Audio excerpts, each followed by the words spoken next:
Phone tapping కేసులో కీలక మలుపు చోటు చేసుకుంది. దర్యాప్తు బృందం శ్రవణ్ రావుకు నోటీసులు జారీ చేసింది.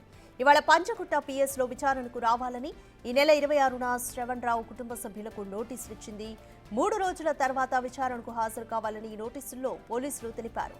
పోలీసు విచారణకు సహకరించాలని శ్రవణ్ రావుకు సుప్రీంకోర్టు ఆదేశాలు ఇచ్చింది. శ్రవణ్ రావు విచారణతో వెలుగులోకి కీలక విషయాలు వచ్చే ఛాన్స్ ఉంది.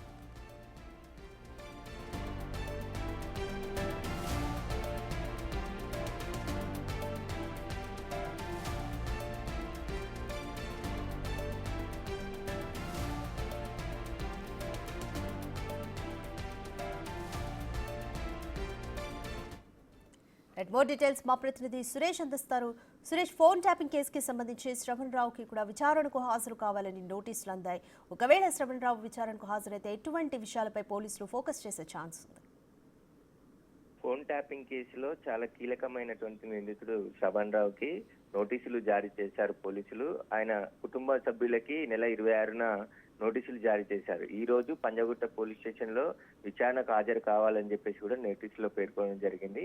ఈ కేసులో శ్రవణ్ రావు చాలా కీలకంగా ఉన్నాడు. ఆయన ఆఫీసులో ఆయనకు సంబంధించిన కొన్ని ఏరియాల్లో ఫోన్ ట్యాపింగ్ కు పాల్పడ్డట్టు పోలీసులు ఆధారాలు సేకరించడం జరిగింది. ఆయన ఇంట్లో కూడా సోదాలు చేశారు. ఫోన్ ట్యాపింగ్ కేసు నమోదైన తర్వాత ఆయన విదేశాలకు పారిపోవడం జరిగింది. ఆయన ఇంట్లో కొన్ని హార్డ్ డిస్క్లు, పెన్ డ్రైవ్ తో పాటు ల్యాప్టాప్లను కూడా స్వాధీనం చేసుకోవడం జరిగింది.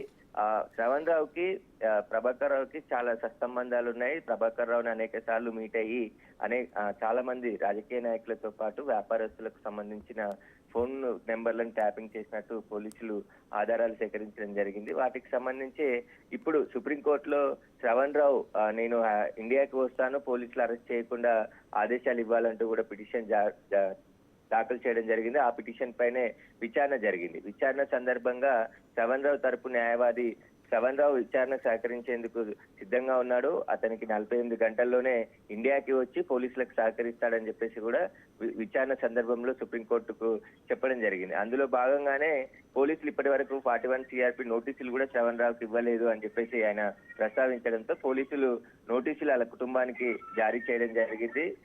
ఈ రోజు ఆయన ఖచ్చితంగా విచారణకు హాజరు కావాల్సి ఉంటుంది. లేదంటే ఈ విషయాన్ని సుప్రీంకోర్టుకి కూడా తీసుకెళ్లి మళ్ళీ పోలీసులు విషయం చెప్పే అవకాశం ఉంటుంది. 41 CRP నోటీసులు ఇచ్చిన విచారణకు శ్రవణ్ రావు రాలేదని చెప్పేసి చెప్పే అవకాశం కూడా ఉంటుంది. కాబట్టి అతను 48 గంటల్లోనే అమెరికా నుంచి ఇండియాకి వస్తున్నాడు. కాబట్టి 3 రోజులు అవుతుంది. కాబట్టి విచారణ జరిగి కూడా ఖచ్చితంగా ఆయన ఈ పార్టీకి ఇండియాకి వచ్చి ఉంటాడు. ఖచ్చితంగా ఈ రోజు విచారణకు కూడా హాజరవుతాడనే ఆయన తరపు న్యాయవాదులు చెప్తున్నారు. కాబట్టి శ్రవణ్ రావు ఇచ్చే స్టేట్మెంట్ చాలా కీలకంగా ఉండబోతుంది. ఎవరెవరి ఫోన్లు ట్యాపింగ్ చేశారు, ఎవరిని బెదిరించారు, అసలు ఫోన్ ట్యాపింగ్ కి ఎక్విప్మెంట్ ఎక్కడి నుండి తెచ్చారు, వాటన్నిటికి సంబంధించిన సమాచారం అంతా కూడా శ్రవణ్ రావు నుంచి రాబట్టే ప్రయత్నం పోలీసులు చేసే అవకాశం కనబడుతుంది. ఎందుకంటే విదేశాల నుండి లేటెస్ట్ టెక్నాలజీ తీసుకొచ్చి ఇక్కడ ఫోన్లను ట్యాపింగ్ చేసినట్టు దర్యాప్తులో గుర్తించారు. కాబట్టి అందులో శ్రవణ్ రావే చాలా కీలకంగా ఉన్నాడు. శ్రవణ్ రావుతో పాటు ప్రభాకర్ రావు కూడా ఇప్పటికే ఇద్దరి పైన రెడ్ కార్నర్ నోటీసులు కూడా జారీ చేశారు.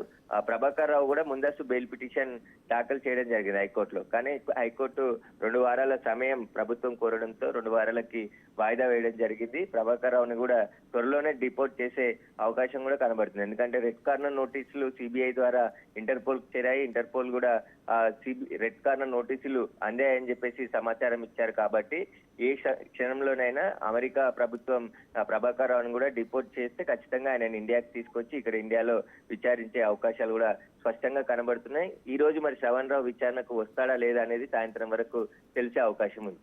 రైట్ సురేష్, ఇద్దరికి అంటే ఈ కేసుకి సంబంధించి ప్రభాకర్ రావుకి అలాగే శ్రవణ్ రావుకి ఇద్దరికి కూడా రెడ్ కార్నర్ నోటీసులు అయితే జారీ చేశారు. వీరిద్దరి మధ్య ఉన్న సత్సంబంధాలపై పోలీసులు ఏమంటున్నారు? ఒకవేళ శ్రవణ్ రావు విచారణకు హాజరు కాకపోతే పరిణామాలు ఏ విధంగా ఉంటాయనుకోవచ్చు?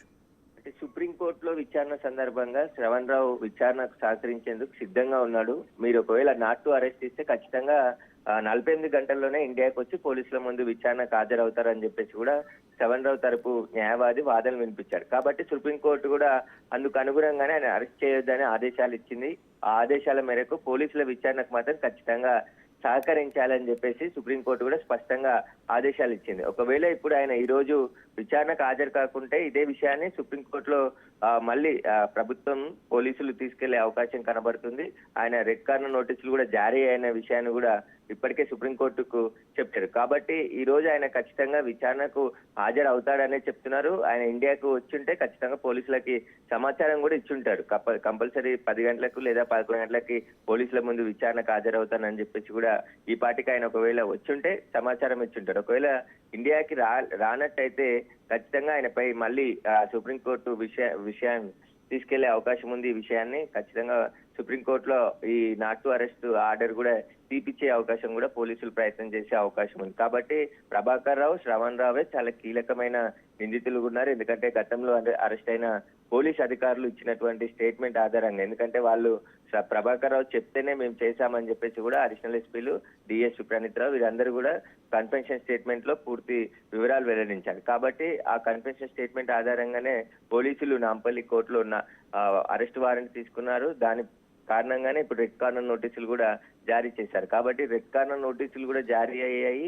ఏ క్షణంలోనైనా పోలీసులు ప్రభాకర్ రావుని డిపోర్ట్ చేస్తే అక్కడ అమెరికా పోలీసులు ఖచ్చితంగా ఇండియాకి తిరిగి రావాల్సి ఉంటుంది. పోలీసులకు అప్పచెప్తే వాళ్ళు అరెస్ట్ చేసి విచారించే అవకాశం ఉంది. కాబట్టి ఇప్పుడు శ్రవణ్ రావు ఈ రోజు విచారణకి వస్తాడా రాడా అనేది చాలా కీలకంగా ఉంది.